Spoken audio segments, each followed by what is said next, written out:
Good morning student. और आप लोगों का स्वागत है हमारी नई क्लास में। और आज हम डिस्कस करेंगे डाइजेशन ऑफ फूड के बारे में। और आज हम डिस्कस करेंगे कि फूड में के साथ में क्या क्या मैकेनिकल और केमिकल एक्शन और प्रोसेस होता है एंजाइम्स का और ऑर्गन्स का। ठीक है, तो चलो हम मूव करते हैं, हमारी नेक्स्ट स्लाइड पे स्टार्ट करते हैं। ओके, सबसे पहले डिस्कस कर लेते हैं कि फूड के ऊपर क्या एक्शन होता है माउथ में। ओके, हम जानते हैं कि जो फूड हम कंज्यूम करते हैं इसका मेस्टिकेशन होता है किसकी हेल्प से, टीथ्स की हेल्प से, और साथ में ही सलाइवा इसमें मिक्स हो जाता है और सलाइवा हमारे सलाइवरी ग्लैंड से रिलीज होता है और टंग इसको सलाइवा इसमें मिक्स करने में हेल्प करती है। ठीक है, इसके अलावा म्यूकस भी सिक्रीट होता है और म्यूकस इसके अंदर मिक्स हो जाता है मेस्टिकेटेड फूड में। एंड फाइनली सलाइवा, म्यूकस और फूड जो ग्राइंडेड है, मेस्टिकेटेड है, इसको हम कहते हैं बोलस। ये बोलस इजीली हमारे फेरिंग से पास होता है और इजीली ईसोफेगस में स्वेलो कर सकते हैं। तो फेरिंग से ईसोफेगस में जो स्वेलो करने का प्रोसेस है, स्वेलोइंग जो वर्ड है वो जनरल इंग्लिश टर्म है, ठीक है, जिसे हम निगलना कहते हैं। लेकिन इसके लिए जो इंग्लिश में हम साइंटिफिक टर्म यूज करते हैं अपनी बायो में, दैट इज डीग्लूटिशन। ठीक है, deglutition is the scientific term use for swallowing. अच्छा, इसके अलावा जो हमारा जो सलाइवा है इसके अंदर कुछ आयंस भी होते हैं, इलेक्ट्रोलाइट्स जिन्हें हम कहते हैं, जैसे सोडियम आयन प्रेजेंट होता है, पोटेशियम आयन प्रेजेंट होता है, इवन क्लोरीन आयंस भी होते हैं, और इसके अलावा बाइकार्बोनेट आयंस भी होते हैं। साथ में हमारा सलाइवा एक एंजाइम को और कंटेन करता है, वो होता है लाइसोजाइम। और इस लाइसोजाइम का जो एक्शन है वो एंटीबैक्टीरियल है। अगर फूड में कोई बैक्टीरिया या कुछ अनवांटेड प्रोटीन्स या कुछ छोटे सिंपल मॉलिक्यूल प्रोटीन्स हैं तो ये लाइसोजाइम उनको डाइजेस्ट करने में, ब्रेक डाउन करने में हेल्प करता है। अच्छा, हमारा जो सलाइवा है ये ऑप्टिमम पीएच 6.8 पर बहुत अच्छा काम करता है। ओके, और 30% ऑफ जो स्टार्च है इसका डाइजेशन हमारे माउथ में ही हो जाता है। ठीक है, और जो स्टार्च है इसका जो डाइजेशन होता है वो माल्टोज में डाइसैक्राइड के रूप में होता है। ये हमें ध्यान रखना है कि सलाइवरी एमाइलेज का जो एक्शन है वो पीएच 6.8 पर होता है। ठीक है, ये हमें ध्यान में रखना है।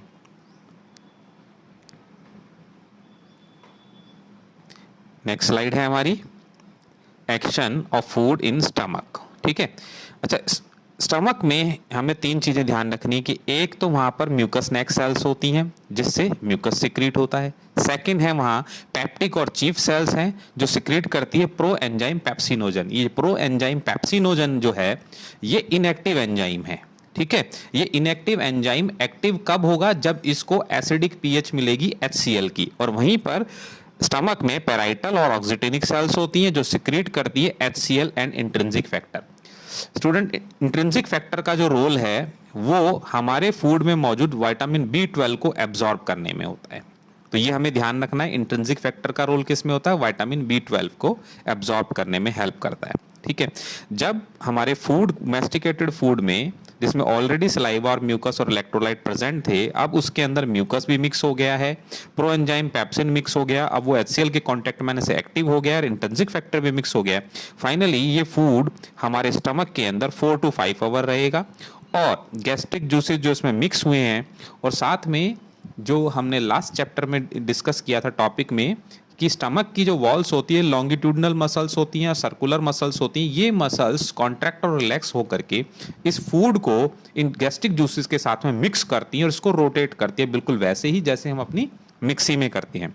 तो इस प्रोसेस को हम कहते हैं चर्निंग, और ये कंटिन्यू प्रोसेस जो है 4 to 5 आवर तक चलता है। और फाइनली ये सब फूड एक मिक्सचर में कन्वर्ट होता है जिसको हम कहते हैं काइम। ओके, काइम कहते हैं इसको। तो हमें एक चीज ये ध्यान रखनी है कि प्रोएंजाइम पेप्सिन जो है HCl जिसकी pH 1.8 होती है, ये एक्टिव पेप्सिन में कन्वर्ट हो जाता है। ठीक है, तो काइम तक हम जानते ही हैं। अच्छा, एक और एंजाइम है जो मैं डिस्कस करना चाहता हूं जिसे हम कहते हैं रेनिन।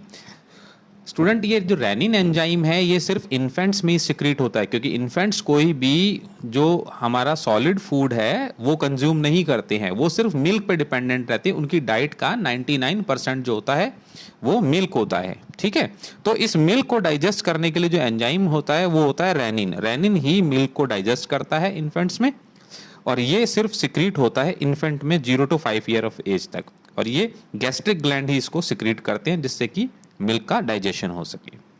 चलो हम मूव करते हैं नेक्स्ट स्लाइड पर।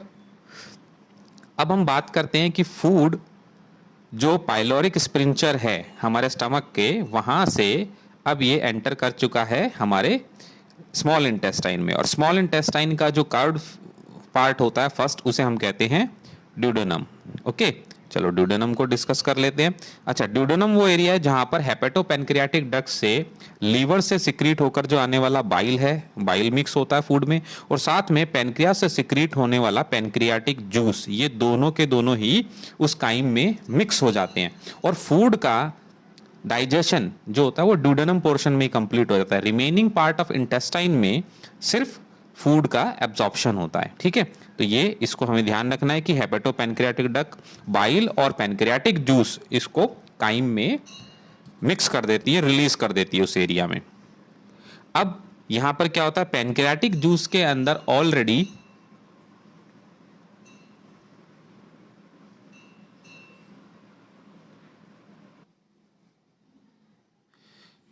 जो पेनक्रियाटिक जूस है ये, इसमें मिक्सचर है और इसमें कुछ 5 से 6 टाइप के एंजाइम्स प्रेजेंट होते हैं। जैसे इसमें ट्रिप्सिनोजन प्रेजेंट होता है, इसमें काइमोट्रिप्सिनोजन प्रेजेंट है, इसमें pro carboxy peptidase enzyme present है, इसमें कुछ अमाउंट में अमाइलेज भी है, और लाइपेजेज एंजाइम और न्यूक्लियेजेज एंजाइम भी हैं। ये सभी इनएक्टिव फॉर्म में होते हैं। लेकिन सबसे पहले क्या होता है, ट्रिप्सिनोजन है, ये एक एंजाइम एंटेरोकाइनेज एंजाइम की हेल्प से एक्टिव फॉर्म ट्रिप्सिन में कन्वर्ट होता है, और एंटेरोकाइनेज एंजाइम ये हमारी स्मॉल इंटेस्टाइन की इंटेस्टिनल म्यूकोसा इस लेयर से रिलीज होता है। और फिर क्या होता है, ट्रिप्सिन जो कि एक्टिव हो चुका है बाकी बचे हुए 5 एंजाइम्स को एक्टिव फॉर्म में कन्वर्ट कर देता है। जैसे काइमोट्रिप्सिनोजन काइमोट्रिप्सिन में कन्वर्ट हो जाता है, एमाइलेज एक्टिव फॉर्म में कन्वर्ट हो जाता है, लाइपेजेज एंजाइम लाइपेज में कन्वर्ट हो जाता है, न्यूक्लियेजेज न्यूक्लियेज में कन्वर्ट हो जाता है, और फाइनली डाइजेशन का प्रोसेस जो है वो स्टार्ट हो जाता है। चलो हम मूव करते हैं नेक्स्ट स्लाइड पर। अच्छा, ड्यूडेनम में इसके अलावा लीवर और गॉल ब्लैडर के सिक्रीशंस तो हैं ही, लेकिन हमें ये जानना चाहिए कि बाइल अकेले किन चीज़ों से मिला है, बाइल के कंपोनेंट क्या है, बाइल के पिगमेंट्स क्या हैं। बेसिकली बाइल अपने आप में भी 4 चीज़ों से मिलके बना है। फर्स्ट है ब्लिरूबिन, सेकंड है बाइल वर्डिन, थर्ड है बाइल साल्ट, और फोर्थ है कोलेस्ट्रॉल और कुछ अमाउंट में फॉस्फोलिपिड। लेकिन दोस्तों इसके अंदर कोई भी एंजाइम प्रेजेंट नहीं होता। तो ये बाइल का मेन फंक्शन हम जानते ही हैं। बाइल का मेन फंक्शन है इमल्सिफिकेशन ऑफ फैट, क्योंकि फैट मॉलिक्यूल्स हैं उन पर एंजाइम जल्दी से एक्टिवेट नहीं हो सकते, तो फैट के बिग मॉलिक्यूल्स को स्मॉल मॉलिक्यूल्स में ब्रेक डाउन होता है। फाइनली उसी के ऊपर जब माइसेल्स बन जाते हैं उसी के ऊपर लाइपेज अपना एक्शन प्ले करता है। ओके, अब स्मॉल इंटेस्टाइन के अंदर देख लेते हैं क्या क्या रिएक्शंस होती हैं। स्मॉल इंटेस्टाइन में भी गॉबलेट सेट प्रेजेंट होती है जो कि इंटेस्टिनल म्यूकोसा में, और ये भी कॉन्टिन्यूसली म्यूकस सिक्रीट करती है। इसका एक फंक्शन है कि फूड का लुब्रिकेशन होता रहे, और साथ में इजीली स्मॉल इंटेस्टाइन में ये फॉरवर्ड डायरेक्शन में मूव होता रहे। ब्रश बॉर्डर सेल्स भी स्मॉल इंटेस्टाइन में प्रेजेंट होती है जो कि अपना कुछ सिक्रीशन रिलीज करती हैं, और ये सिक्रीशन जब म्यूकस के साथ मिक्स हो जाता है तो इन्हें कलेक्टिवली हम स्यूकस एंट्रिकस कहते हैं। ठीक है, और स्यूकस एंट्रिकस इसके अंदर भी कुछ एंजाइम्स होते हैं जो मैंने मेंशन किए, जैसे डाइसैक्रिडेजेस, जैसे माल्टेज, लैक्टेजेस एंड सुक्रेजेस।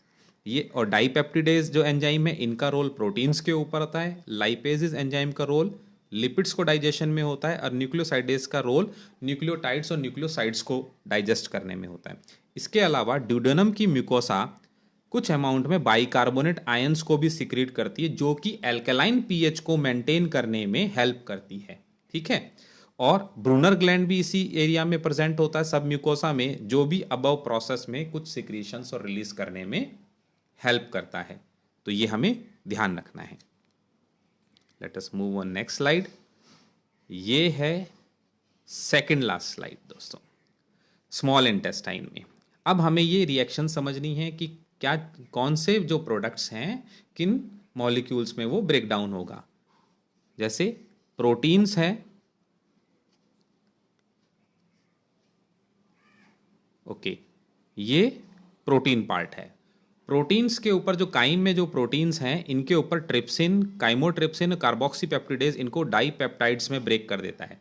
ठीक है, ये प्रोटीन मॉलिक्यूल्स हैं, यानी 2 सिंपल प्रोटीन मॉलिक्यूल्स को जुड़ने से बना हुआ स्ट्रक्चर को हम डाइपेप्टिडेज पेप्टाइड्स कहते हैं। अच्छा, पॉलीसैकेराइड है ये, हम कहते हैं सैकराइड मीन्स शुगर, और स्टार्च एक पॉलीसैकेराइड है, long chain of sugar. Okay, इसको एमाइलेज एंजाइम की हेल्प से डाइसैकेराइड्स में इसका ब्रेकडाउन हो जाता है, यानी ऐसे मॉलिक्यूल जो शुगर के या सिंपल शुगर के दो मॉलिक्यूल से मिलके बना हो। ठीक है, फैट का डाइजेशन लाइपेज की हेल्प से डाइग्लिसराइड में और बाद में मोनोग्लिसराइड में इसका ब्रेकडाउन हो जाता है। न्यूक्लिक एसिड जो भी फूड में प्रेजेंट होते हैं, क्योंकि जितने भी मॉलिक्यूल्स हैं इनके अंदर सेल्स तो होती हैं, न्यूक्लियस भी होता है, इनमें न्यूक्लिक एसिड्स भी प्रेजेंट्स होते हैं, प्रोटीन्स का भी ब्रेकडाउन होता है, उनमें भी न्यूक्लिक एसिड प्रेजेंट होते हैं। इसका ब्रेकडाउन न्यूक्लियस एंजाइम से न्यूक्लियोटाइड्स में और फाइनली न्यूक्लियोसाइड्स में हो जाता है। जितनी भी डाइपेप्टाइड्स से इनका फिर दोबारा ब्रेकडाउन अमाइनो एसिड्स के रूप में होता है। अच्छा, डाइसैकेराइड्स जो भी हैं, माल्टोज शुगर है, लैक्टोज शुगर है, सुक्रोज शुगर है, इन्हें maltase enzyme, lactase enzyme, sucrase enzyme simple molecules में ब्रेक करता है। जैसे माल्टोज का ब्रेकडाउन ग्लूकोज प्लस ग्लूकोज में मॉलिक्यूल में होता है, लैक्टोज का ब्रेकडाउन ग्लूकोज और गैलेक्टोज में होता है, सुक्रोज का डाइजेशन ग्लूकोज और फ्रक्टोज में होता है। अब जो डाइसैकेराइड्स थे और पॉलीसैकेराइड थे ये सिंपल मॉलिक्यूल्स में ब्रेक हो चुके हैं। अच्छा, हमने बात की थी न्यूक्लियोटाइड्स की। न्यूक्लियोटाइड्स का भी ब्रेकडाउन न्यूक्लियोसाइड्स में होता है, और फाइनली न्यूक्लियोसाइड का फिर ब्रेकडाउन डाइजेशन शुगर और बेसिस में होता है। डाइग्लिसराइड जो कि फैट के मॉलिक्यूल्स के डाइजेस्ट होने पे बनता है, डाइग्लिसराइड और मोनोग्लिसराइड, ये दोनों लाइपेज एंजाइम की हेल्प से फैटी एसिड्स एंड ग्लिसरोल्स में इसका ब्रेकडाउन हो जाता है। अब सभी के सभी मॉलिक्यूल्स सिंपल मॉलिक्यूल्स में ब्रेक हो चुके हैं, डाइजेस्ट हो चुके हैं, और इसके बाद में इनका एब्जॉर्प्शन स्टार्ट हो जाता है। ठीक है, हमें ये रिएक्शंस ध्यान रखनी है एग्जाम पॉइंट ऑफ व्यू में। और लास्ट में लार्ज इंटेस्टाइन का फंक्शन है, जितना भी फूड डाइजेस्ट हो चुका है उनका एब्जॉर्प्शन हो जाता है विलाई से, और रिमेनिंग वेस्ट मटेरियल जो है ये स्मॉल इंटेस्टाइन से लार्ज इंटेस्टाइन में एंटर कर जाता है, और सीकम पार्ट से लार्ज इंटेस्टाइन के अंदर भी थोड़ा म्यूकस सिक्रीट होता है, जिससे कि जो डाइजेस्टेड मटेरियल है ये उसकी वॉल्स के साथ चिपके नहीं, एडहियर ना हो, और फाइनली इजीली लुब्रिकेट होकर के ये रिलीज हो जाए। लेकिन इसके दौरान उसमें बहुत अधिक मात्रा में वाटर प्रेजेंट होता है, हाई क्वांटिटी। तो वाटर, मिनरल्स और कुछ ड्रग्स जो उस डाइजेस्टेड मटेरियल में प्रेजेंट होती हैं, सिर्फ वही लार्ज इंटेस्टाइन में एब्जॉर्ब हो जाती है। अप टू 90 to 95% वाटर और मिनरल एब्जॉर्ब हो जाते हैं। रिमेनिंग मटेरियल म्यूकस के साथ मिक्स होकर के रेक्टम में स्टोर हो जाता है, and finally it is release out as a waste. So आपको, मैं आशा करता हूं कि आपको ये प्रेजेंटेशन समझ में आई होगी, रिएक्शंस भी समझ में आएगी। हमें इन रिएक्शंस को ध्यान रखना है, कौन से स्टेप पर कौन सा एंजाइम सिक्रीट हुआ है, और किस एसिड और एंजाइम का ऑप्टिमम पीएच क्या है, जिस पे बहुत अच्छा ही एक्शन रोल प्ले करता है। अगर आपको ये अच्छा लगे तो प्लीज़ सब्सक्राइब करें मेरे चैनल को और लाइक करें। Thank you, have a nice day.